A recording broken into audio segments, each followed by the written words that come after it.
They laughed at the black woman in a cheap dress.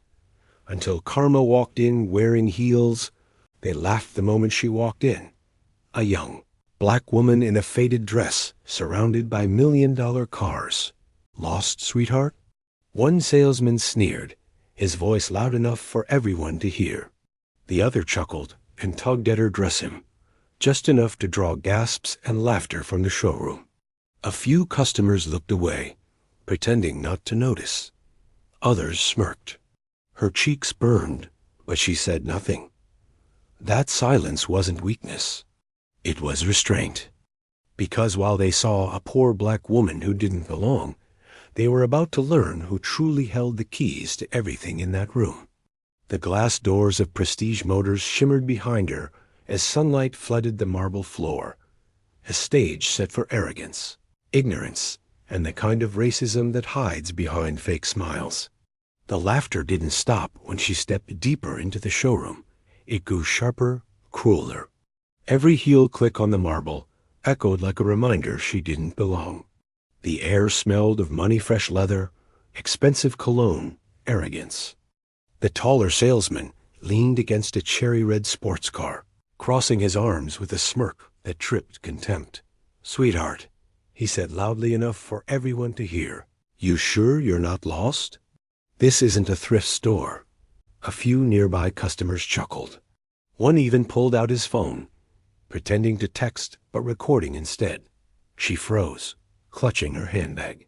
Her dress simple, faded, hand-stitched by her aunt felt suddenly like a target. The second salesman circled her, eyes glinting. "Hey, Mark," he called to his coworker. "You think she's here for the Welfare Queen special?" The words landed like a slap. Her cheeks flushed, but her voice didn't rise. Years of learning restraint, of swallowing indignity smaller, but just as sharp, had built a wall inside her. Then, without warning, he reached forward and tugged lightly at the hem of her dress. Just enough to humiliate. Gasps rippled through the room. "Don't worry," he added with a grin. "We won't charge you to look." For a split second, everything inside her screamed to fight, to scream back, to throw something, anything. But instead, she stood still. Stillness wasn't weakness. Stillness was control. Her handbag slipped from her trembling hand and hit the floor, scattering papers, a phone, and a small photograph. It landed face up at the salesman's feet, a picture of a little girl with a missing front tooth, smiling under a carnival balloon. He glanced down and smirked. Then he stepped on it. The sound was soft, but the message was thunder. Her knees nearly buckled. That photo was her younger sister gone years ago in a crash that never should have happened.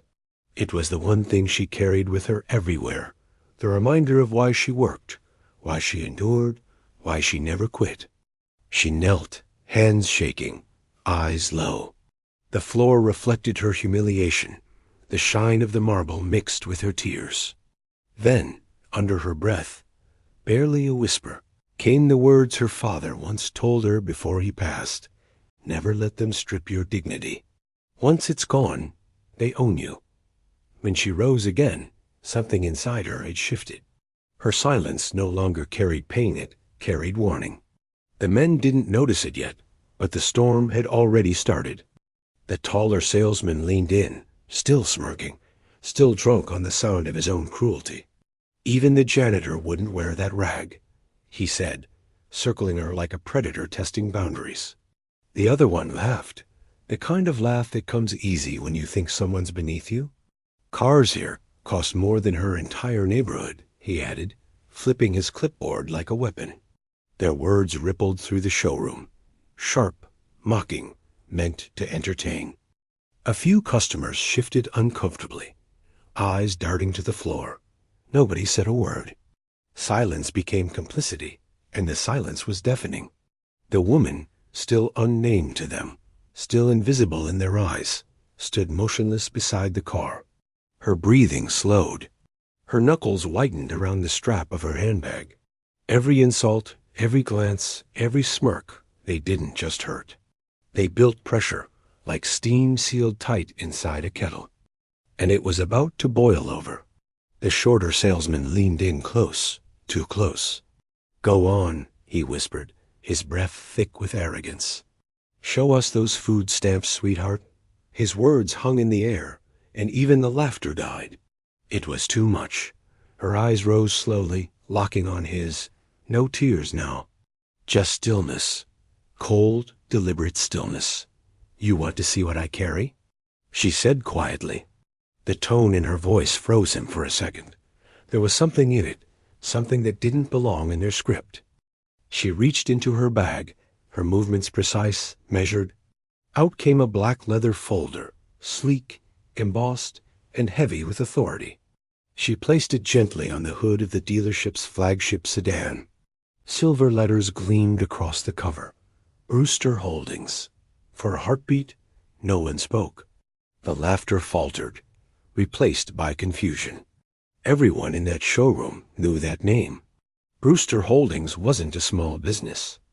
It was the billion-dollar conglomerate that owned every prestige motors dealership in the state. The taller salesman tried to recover, forcing a smirk. "Cute trick," he said, voice wavering. "Fake folders don't buy real cars." But his voice cracked on the last word. Her hand flipped open the folder. Inside, contracts, appointment letters, and a letterhead bearing her name in bold print. Alexis Carter, Chief Executive Officer, Brewster Holdings. The silence was no longer awkward. It was electric. The air shifted, power returning to its rightful owner. "I'm not here to buy a car," she said, her tone calm, razor-sharp. "I'm here to review my own dealership." Gasps rippled through the room. The general manager rushed out from his office, his face pale as marble. "Miss Carter, I had no idea you were visiting today," he stammered. She didn't look at him. Her gaze never left the men who had humiliated her. "You mocked the woman who signs your paychecks," she said, her voice low but commanding. "Effective immediately, you're both done." No one moved. No one dared. The two salesmen stood frozen, their arrogance dissolving into disbelief. Their laughter gone. Their swagger gone. Their power gone. If this story already has you thinking about how people judge by skin, not worth, hit that subscribe button. It helps stories like this reach more eyes that need to see them. The silence that followed her words felt heavier than any insult that came before. The same men who mocked her now stared like statues, the weight of realization crushing their arrogance. The taller salesman stuttered, his voice barely a whisper. You're the new CEO?" Miss Carter's eyes didn't flinch. "That's right. The same woman you laughed at, grabbed, and humiliated in front of your customers. Now you'll answer for it." The general manager rushed from his office, face pale as marble. "Miss Carter, I'm so sorry." "They didn't know." She turned to him sharply. "That's the problem. They didn't care to know. They saw my skin, my dress, and made their judgment." Her voice rose not in anger, but in power. "This dealership doesn't just sell cars. It sells image. But today, you've all shown the ugliest image possible racism, dressed in designer suits." The room stayed frozen. The two salesmen shifted uncomfortably as customers pulled out phones, recording everything. The same crowd that once laughed now stood silent, guilt painted on their faces. Miss Carter opened her folder again, handing a document to the manager. "Effective immediately, or terminated. And corporate will review everyone involved in this incident. I will not tolerate discrimination under my leadership." Her tone was calm, almost too calm. But that calm carried the force of authority that no apology could match. The shorter salesman tried to speak, voice trembling. "Please, we didn't mean." She cut him off. "You meant every word. You wanted me to feel small. But dignity doesn't come from money, and power doesn't come from a suit." She looked down at the crushed photo, her sister's smile, now bent and torn. She picked it up gently, brushing away the dirt. "This picture was stepped on," she said softly. "But it's still whole, just like me." For a long moment, no one breathed. Then she turned, walking slowly toward the glass doors. Sunlight spilled across her face as she stepped outside, the same sunlight that had blinded her humiliation now lighting her victory. Behind her, murmurs spread like fire. She's the CEO. We saw everything. That was racist unbelievable. By the time she reached the sidewalk, social media had already caught the moment.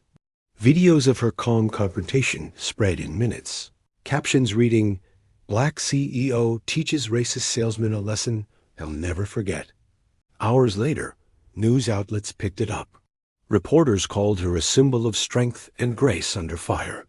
But to her, it wasn't about revenge, it was about respect.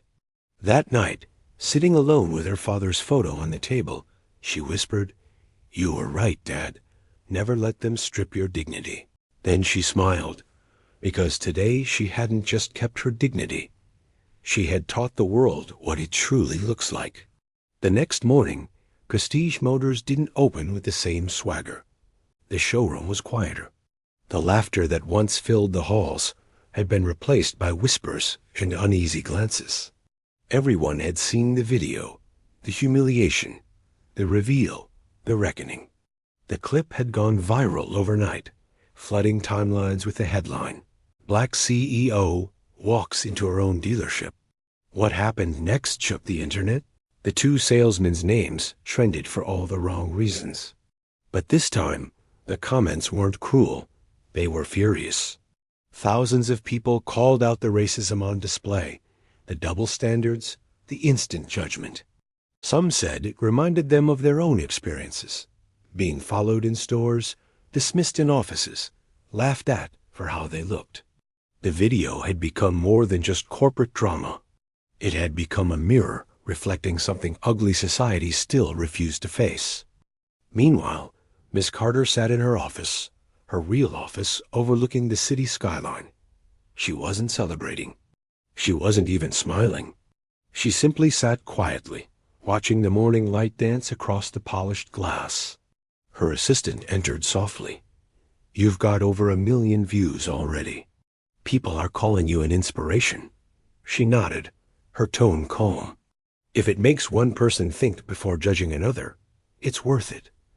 Then she turned to the window again. "But we still have work to do, because that's what this was about.